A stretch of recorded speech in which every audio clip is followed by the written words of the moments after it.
The series of this pain should not continue. Saira Mujtaba's translation of an Urdu poem by the late Anwar Nadeem.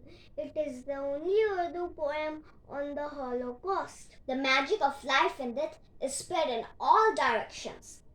Relief comes with tribulations, troubles come with fortitude. Each footstep is laden with darkness. Light is in the hands of time. What should I comment on the event unfurled?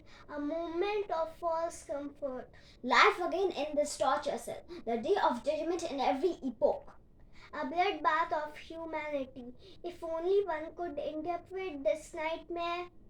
The only desire that still remains, friends, the series of this pain should never be born again. Thank you.